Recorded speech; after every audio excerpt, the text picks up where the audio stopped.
Wind power leaders, energy business leaders, and government officials gathered in Houston for the WINDPOWER 2008 conference and exhibition, the world's largest annual wind energy industry event. The American Wind Energy Association's annual conference and trade show brought more than 12,000 attendees to Texas, the nation's #1 market for wind power, to learn about industry successes and to discuss what's needed for the industry's rapid expansion to continue. WINDPOWER 2008 featured key industry leaders and newsmakers like Texas Governor Rick Perry, Kansas Governor Kathleen Sebelius, and U.S. Assistant Secretary of Energy Alexander Karsner, all of whom urged greater use of wind to power a cleaner, stronger America. We're taking energy diversification very seriously, starting with wind. We've tripled our wind production in Kansas in the last 3 years. We'll be at 10% wind at the end of this year, ahead of our 2010 goal. Our goal is to be at 20% by 2020. We think we can accelerate that pace. Texas doesn't just believe in the potential of wind energy. We're reaping its benefits today. People who talk about wind energy as a technology of the future clearly haven't been to West Texas. The future of West Texas and wind energy is now. The thousands who attended WINDPOWER 2008 represented a full range of interests: wind turbine supply chain manufacturers, policymakers and advocates, power marketers, transportation and construction companies, and a variety of other professionals, highlighting the industry's far-reaching positive impact on the U.S. economy. Exhibits showcased steel companies and foundries, transportation and logistical service providers, turbine and equipment manufacturers, project developers, finance companies, and electric utilities, all looking to do business in the booming U.S. market.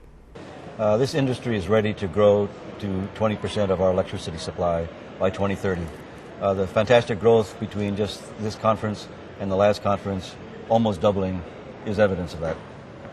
The thing that is exciting is that wind power actually provided over a third of the new energy that was put on the U.S. electric grid last year, meaning that wind was the #2 source of new electric power generation in the U.S.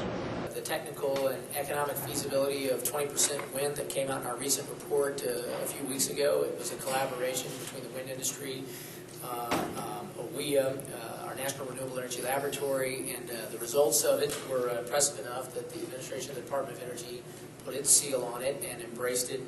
In all, more than 770 exhibitors were on hand to showcase the latest in equipment and services, ranging from the largest turbines being manufactured today to state-of-the-art electronics. In 2007 alone, more than 3,000 turbines were installed in the U.S. Those turbines required 9,564 blades and the same number of tower sections, approximately 1,557,000 bolts, 17,425 miles of rebar, and 805,000 cubic yards of concrete, enough for more than 3,700 miles of 4-foot wide sidewalk. The wind power supply chain touches virtually every corner of the U.S. economy. We feel that the opportunity in the U.S. is so great that focusing in strictly on the U.S. market is a good strategy for Broadwind. The U.S. wind market fits into our global wind business plans because when we acquired Bonus Energy back at the end of 2004, we focused on 4 key markets, one of which was the U.S. And we've had substantial growth globally, but one of the key markets remains the U.S. Conference attendees spent time networking and sharing information about market successes and the challenges that face the industry, with many seeing Texas as a model for expanding wind's contribution to the overall power supply. Well, basically, Texas got an early start with our forecasting effort. This early start allows them to really learn how forecasting can affect the power grid, and basically they're learning. When you start off at a lower penetration rate with the wind forecasting, you can learn the system and you can make more effective decisions. So when the penetration rates get higher with wind, the ability to integrate that wind is much more successful. So Texas has done it right in that regard. If wind were to generate 20% of America's electricity by 2030, as envisioned in the U.S. Department of Energy report, the wind industry would support roughly 500,000 jobs in the U.S. and invest billions of dollars in domestic manufacturing capacity. The types of jobs that it takes to install a wind farm are numerous from a construction standpoint. The jobs would entail craft labor like operators, laborers, millwrights, technicians, carpenters, iron workers, and electricians.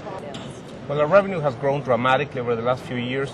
We've announced a new facility in Iowa, and we just opened a new facility in Mexico this year. Right now in Washington is a improved environment for our political leaders to talk about climate. We're seeing movement by all political parties. We're seeing a real dialogue for the U.S. to join the international community on climate. This will be an important driver for our industry. Lending his very own brand of Texas-style energy, legendary singer-songwriter Lyle Lovett kicked off the conference with a standing room-only concert.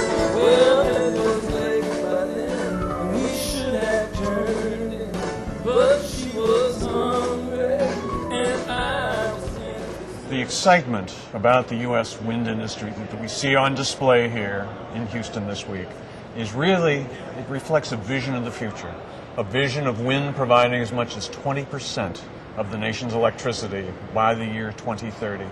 We are seeing such dramatic growth in our association because of that excitement. We actually have had 400 new business members joining this trade association in the first 5 months of the year.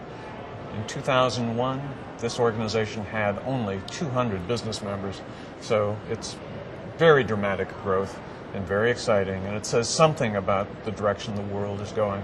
Thank you very much. Thanks so much to Randy and everybody with WINDPOWER 2008. God bless you folks for making a difference. For more information, visit www.windpowerexpo.org.